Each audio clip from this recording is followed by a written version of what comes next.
अपराजिता को फंसाने के लिए रक्षित जड़ेगा ईरा को जोरदार थप्पड़।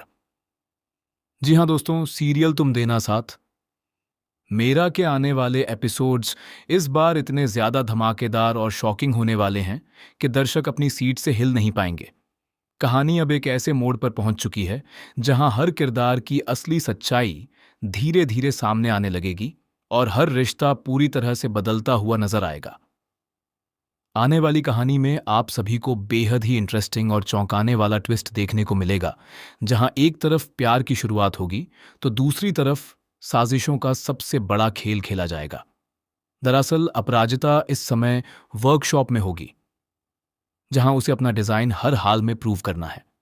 यह वही मोड़ है जहां से उसकी जिंदगी और करियर दोनों का फैसला होने वाला है।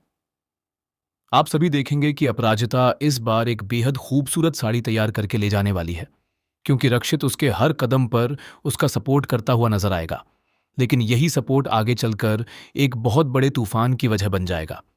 जैसा कि आप सभी जानते हैं, अपराजिता रक्षित के घर मटेरियल लेने पहुंच जाती है क्योंकि उसका पूरा मटेरियल जलकर राख हो चुका है। लेकिन यहां सबसे बड़ा खुलासा यह होता है कि यह सब किसी और ने नहीं बल्कि ललित ने जानबूझकर किया है। ललित का मकसद साफ है, वह किसी भी हाल में नहीं चाहता कि अपराजिता यह कंपटीशन जीते और आगे बढ़े। इसी वजह से उसने ऐसा खतरनाक खेल खेला कि अपराजिता का पूरा काम रुक जाए और वह पूरी तरह टूट जाए। लेकिन किस्मत उसे सीधे रक्षित के घर लेकर जाती है और यहीं से कहानी पूरी तरह पलट जाती है। जैसे ही अपराजिता घर पहुंचती है, पूरे घर में हलचल मच जाती है। किसी को यकीन ही नहीं होता कि रक्षित की जिंदगी में अपराजिता इतनी बड़ी एंट्री ले चुकी है। घर के लोग उसे देखकर हैरान रह जाते हैं और अफवाहें फैलने लगती हैं कि रक्षित की गर्लफ्रेंड घर आ गई है। इसी बीच रक्षित का भाई माहौल को और भी ज्यादा बिगाड़ देता है। वह अपनी मां को बुलाकर कहता है कि देखिए, आपकी होने वाली बहू घर आ गई है। यह सुनते ही घर में खुशी और तनाव दोनों का माहौल बन जाता है। कुछ लोग इस रिश्ते को स्वीकार करने लगते हैं तो कुछ लोग अंदर ही अंदर जलने लगते हैं। आप सभी जानते हैं कि रक्षित की चाची इस कहानी की सबसे बड़ी गेम चेंजर हैं। वह बाहर से जितनी शांत दिखती हैं, अंदर से उतनी ही खतरनाक साजिशें रच रही होती हैं। उनका सपना है कि रक्षित और ईरा की लव स्टोरी किसी भी तरह शुरू हो जाए, लेकिन यहां खेल बिल्कुल उल्टा हो रहा है। अपराजिता की एंट्री के बाद सबको लगने लगता है कि असली कहानी अब रक्षित और अपराजिता के बीच शुरू होने वाली है। यहीं पर चाची आग में घी डालने का काम करती हैं। वह ईरा के कान भरते हुए कहती हैं कि आज वह लड़की घर तक आ गई है, कल को यही इस घर की बहू बन जाएगी।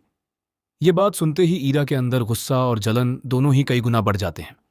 ईरा पहले से ही अपराजिता को पसंद नहीं करती, क्योंकि वह रक्षित और अपराजिता की बढ़ती नजदीकियों को बर्दाश्त नहीं कर पा रही होती।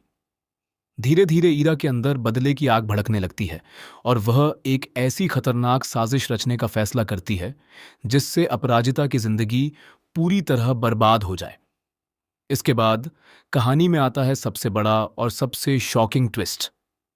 अगले दिन जब अपराजिता कंपटीशन में पहुंचती है तो वहां पहले से ही उसके खिलाफ एक बहुत बड़ी साजिश तैयार होती है। ईरा अपने प्लान को इतनी चालाकी से अंजाम देती है कि किसी को शक तक नहीं होता। इस बार उसका मकसद सिर्फ अपराजिता को हराना नहीं बल्कि उसे पूरी तरह खत्म कर देना होता है। दरअसल ईरा पुलिस को इस पूरे मामले में इन्वॉल्व कर देती है। पुलिस मौके पर पहुंचती है और बिना पूरी सच्चाई जाने अपराजिता को गिरफ्तार करने लगती है। वहां मौजूद लोग हैरान रह जाते हैं और कई लोग सोचते हैं कि अपराजिता पर कोई बड़ा लोन या फ्रॉड का केस है, लेकिन असलियत इससे कहीं ज्यादा खतरनाक होती है। यह सब ईरा की एक गहरी और गंदी साजिश होती है, जिसका मकसद सिर्फ अपराजिता को बदनाम करना होता है। जैसे ही अपराजिता को पुलिस पकड़ती है, वह जोर जोर से चिल्लाकर कहती है, मेरी कोई गलती नहीं है, मैं बेकसूर हूं। उसकी आंखों में आंसू और चेहरे पर बेबसी साफ दिखाई देती है। उसी वक्त रक्षित को पूरी सच्चाई का अंदाजा लग जाता है। वह समझ जाता है कि यह सब ईरा की चाल है। बिना एक पल गंवाए रक्षित अपनी कार से तेजी से वहां पहुंचता है और पुलिस की गाड़ी के सामने अपनी कार रोक देता है। पूरा माहौल तनाव से भर जाता है और हर कोई हैरान रह जाता है कि रक्षित अब क्या करने वाला है।